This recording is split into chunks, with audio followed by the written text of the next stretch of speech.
Сәлем баршаңызға, менің каналыма қош келдіңіздер. Бүгін осындай нәзік, өте арасы ылғалды түрік десерттерінің бірін жасайтын боламыз.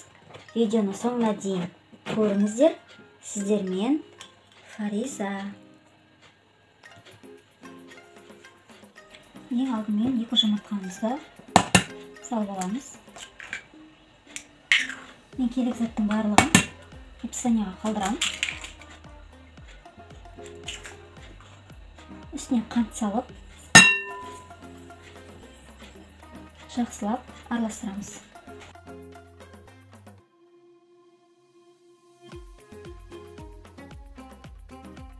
Енді үстіне сүтімізді құямыз. Осындай әппақ қылып араластырып алдық. Сұйық майымызды құямыз. Енді қайтадан араластырамыз. Ұнымызды аламыз.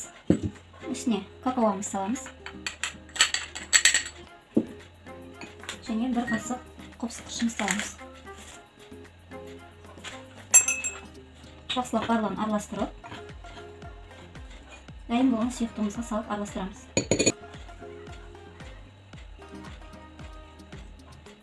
Еліктен өткізіп, қолмен бірінші араластырып аламыз.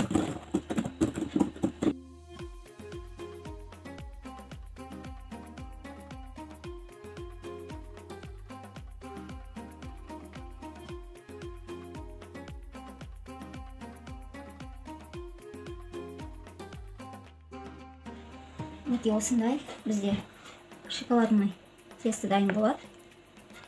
Енді осыны формамызға құямыз. Осындай майымызбен формамызды майлап аламыз.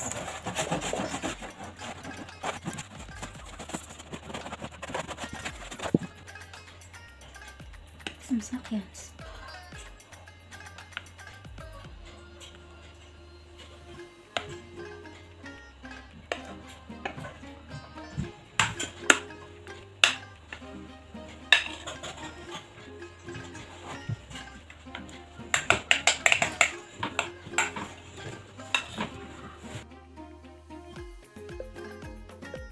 Енді пешімізге салып пісіреміз. Мінекей біздің пирогымыз пісті. 180 градуста 40 минут пісірді. Енді үстіне сүт құямыз. Осылай видеода көргендеріңіздей құйып шығасыздар. Біз торттың бетін әдейі тесіп қойдық, себебі сүтіміз біркелкі сіңу үшін ағаш таяқшамен осылай тесіп алсаңыздар болар. Піскенінде дәл өсіп тексереміз. Енді толықтай суытамыз. Сапалы кремімізді дайындаймыз. Ең алдымен сүтімізді құйып аламыз. Сүттің температурасы маңызды емес. Қантымызды саламыз. Кукурузный крахмалымызды саламыз. Және үстіне ұн саламыз. Барлығын жақсылап блинчикпен араластырамыз. Болған сұйықтығымызды араластыра отырып, орташа отта қоюланғанша ұстаймыз. Қоюланғанша осылай біркелкі араластырып тұрамыз.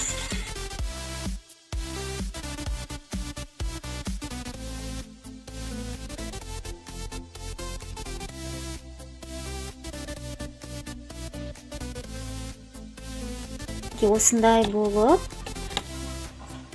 қоюлана бастайды. Енді үстіне майымызды саламыз. Бөлме температурасына тұрған майымызды саламыз.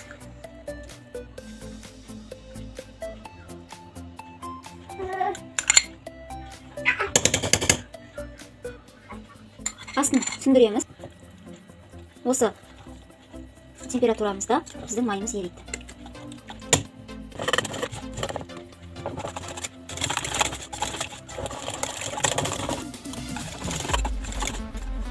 Біздің қайнатпалы креміміз дайын болды. Өте әдемі болып шығады. Мінекей көріп тұрғандарыңыздай. Қою емес, сұйық емес, орташа болып шығады. Енді осыны суытамыз. Осылай бөлек ыдысқа құйып аламыз. Тез суы үшін суығаннан кейін барып құямыз.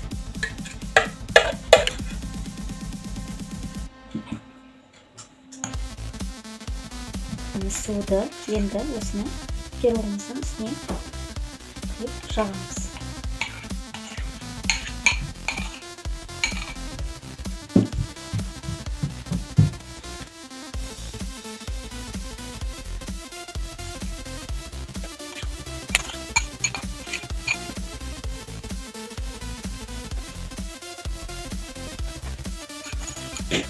Барлығына бір текст қылып жағып алдық. Енді біз әсемдігі үшін какао ұнтағын сеуіп шығамыз. Өз қалауларыңыз бойынша әсемдесеңіздер болады.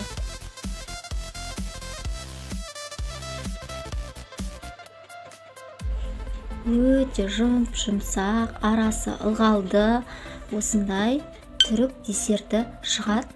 Міндетті түрде жасауларыңызға кеңес етем. Сіздерге ұнайды деген ойдамын.